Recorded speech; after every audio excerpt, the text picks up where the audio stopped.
kelompok 5 lagi nih. Alia, Naufal, Yaya, Shiva. Anugrah, Fabian, udah.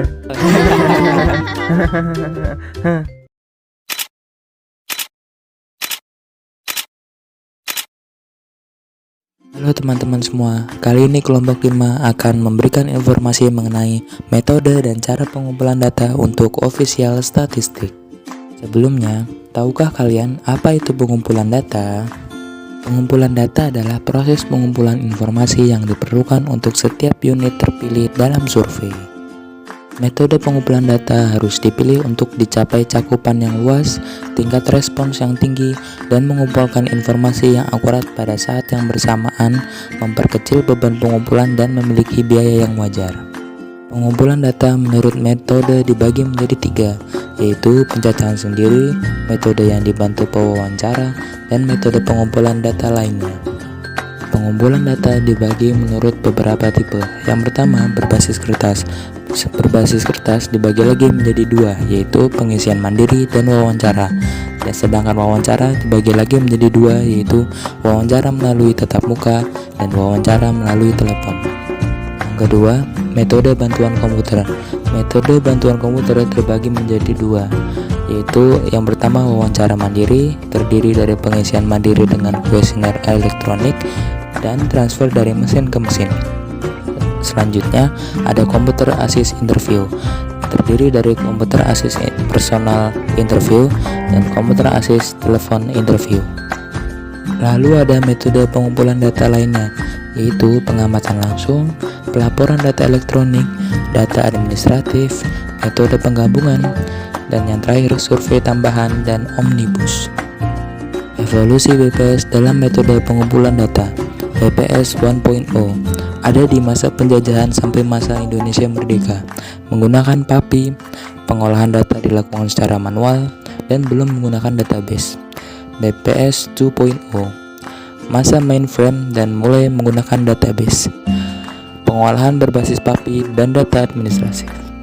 BPS juga sebagai pembina prakomunikasi. BPS 3.0 masa PC based processing dan internet, menggunakan PAPI, data administratif, Jawi, dan Japi. Pengolahannya secara terdistribusi dan mulai dikembangkan DWH. BPS 4.0 ada di masa revolusi industri 4.0, menggunakan data administratif, CAI, dan big data technology. Pengolahannya secara cloud and edge computing dan mulai dikembangkan data lake. Perbandingan metode pengumpulan data. Yang pertama, berbasis kertas. Keuntungannya dapat berisi materi referensi tercetak untuk mengurangi kesalahan respons, tidak membutuhkan komputer untuk pengumpulan data, dan dapat memakan waktu lebih sedikit untuk mengembangkan prosedur pengumpulan daripada metode berbasis komputer. Kerugiannya, pengambilan data terpisah dari pengumpulan, biaya mencetak kuesioner yang mahal, memerlukan banyak pekerjaan manual, dan kuesioner hanya memiliki sedikit pengeditan manual yang sederhana. Yang kedua, pengisian mandiri. Keuntungannya mudah dikelola, dapat mengurangi kesalahan respons, metode pengumpulan data yang paling murah, kuesioner dapat diisi tanpa kehadiran pewawancara, dan tidak membutuhkan banyak pewawancara terlatih. Kerugiannya, kualitas data mungkin lebih buruk, kuesioner harus dirancang dengan baik dan ramah, tidak boleh terlalu panjang dan rumit, tingkat tanggapan yang lebih rendah, dan dapat meningkatkan kesalahan respons karena responden cenderung tidak membaca materi referensi. Yang ketiga, wawancara.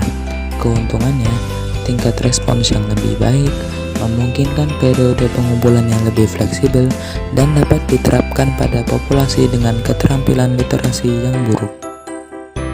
Kerugiannya, perlu punya waktu untuk melatih pewawancara, dibutuhkan manajemen waktu yang baik, memerlukan biaya yang mahal, dan pengambilan sampel melalui telepon tidak efisien. Yang keempat, wawancara melalui tatap muka. Keuntungannya, wawancara lebih terasa personal, pewawancara dapat melakukan observasi langsung, kuesioner yang lebih kompleks dapat dimungkinkan, dan pewawancara dapat menanamkan kepercayaan lebih pada responden. Kerugiannya, menghasilkan ukuran sampel yang lebih kecil, memakan waktu lama untuk menemukan orang di rumah atau di tempat kerja, dan sulit untuk menemukan dan mempertahankan pewawancara yang memenuhi syarat di semua bidang survei.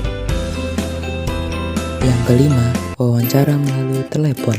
Keuntungannya, tingkat respons biasanya lebih tinggi.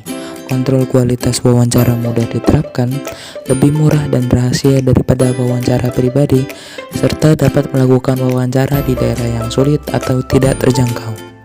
Kerugiannya, kuesioner tidak boleh terlalu panjang atau rumit, tidak dapat dilakukan pengamatan langsung, perlu membayar mahal untuk panggilan telepon jarak jauh, dan potensi bias saat mengambil sampel dari daftar administratif nomor telepon. Yang keenam, metode bantuan komputer. Keuntungannya, pengeditan selama pengumpulan dapat diotomatiskan. Pengumpulan, pengeditan, serta pengambilan data terintegrasi. Dapat memiliki kuesioner dengan percabangan yang kompleks dan ramah lingkungan. Kerugiannya, mengembangkan aplikasi komputer bisa memakan waktu yang lama dan mahal. Perlu menguji aplikasi komputer secara menyeluruh, rentan terhadap masalah teknis, dan pewawancara serta responden harus mengetahui cara penggunaan aplikasi komputer. Yang ketujuh, observasi langsung. Keuntungannya, tidak ada beban respons ketika semua data diamati, dan data yang dikumpulkan biasanya lebih tepat daripada metode wawancara atau pencacahan sendiri. Kerugiannya, bisa sangat mahal jika spesialis diminta untuk melakukan pengukuran dan menghasilkan sampel yang kecil. Tidak dapat diterapkan ke sebagian besar survei, dan jika pengukuran dilakukan, peserta mungkin menganggap ini memberatkan. Yang kedelapan, pelaporan data elektronik. Keuntungannya, nyaman bagi responden dengan komputer. Lalu kerugiannya, format data responden dapat bervariasi sehingga mengakibatkan proses yang mahal dan memakan waktu yang cukup lama. Yang kesembilan, data administratif. Keuntungannya, menghasilkan hasil survei yang murah dan tepat waktu, serta beban respons yang cukup rendah. Kerugiannya, badan statistik memiliki sedikit kendali atas kualitas data, serta sulit untuk menindaklanjuti kegagalan pengeditan. Ke-10, metode gabungan. Keuntungannya, tingkat respons yang ditingkatkan, kesalahan respons berkurang, dan pengumpulan yang lebih cepat. Kerugiannya, pengumpulan bisa lebih kompleks dan mahal, serta heterogenitas dalam data dapat mempersulit pemrosesan. Yang ke-11, survei tambahan dan omnibus. Keuntungannya, biaya dapat dibagi di beberapa survei. Kerugiannya, perlu menemukan survei yang sesuai untuk dikerjakan, memberatkan responden, dan kurangnya kontrol atas urutan bagian kuesioner. Desain kuesioner. Kuesioner adalah kumpulan pertanyaan yang diajukan kepada responden, sedangkan desain kuesioner adalah proses pembuatan teks, struktur, dan format kuesioner. Tujuannya, memperkecil kemungkinan kesalahan respons, mengumpulkan data seefisien mungkin, dan tidak menimbulkan beban yang tidak perlu bagi responden serta badan statistik itu sendiri. Proses yang harus dilakukan adalah memeriksa semua persyaratan informasi yang harus dipenuhi, meninjau individu dari setiap pertanyaan, pengenalan dan pengurutan pertanyaan, dan yang terakhir, mempertimbangkan bagaimana kuesioner akan diproses. Pedoman yang harus kita pahami adalah harus diketahui mengapa setiap pertanyaan diajukan dan bagaimana informasi itu digunakan. Pertanyaan harus mengikuti urutan yang logis bagi responden. Pertanyaan harus dirancang agar mudah dipahami dan dapat dijawab dengan akurat oleh responden, serta kata-kata dari pertanyaannya harus cukup jelas. Lalu ada jenis pertanyaan. Jenis pertanyaannya dapat dibagi menjadi dua, yaitu pertanyaan terbuka dan pertanyaan tertutup. Pertanyaan terbuka memungkinkan untuk mengekspresikan diri, tetapi dapat menjadi beban dan memakan waktu. Sedangkan pertanyaan tertutup dapat berupa pertanyaan dua pilihan, yaitu pilihan ganda dan pertanyaan peringkat. Pertanyaan tertutup biasanya tidak terlalu memberatkan responden. Untuk penyelesaian desain kuesioner, versi draft kuesioner harus diuji dan direvisi secara menyeluruh sebelum menyelesaikan kuesioner. Pengujian kuesioner dapat mencakup pengujian informal, pengujian kognitif, kelompok fokus, tanya jawab wawancara, tingkah laku pengkodean, tes sampel terpisah, dan uji percontohan. Demikian video dari kami. Sampai jumpa di video-video selanjutnya.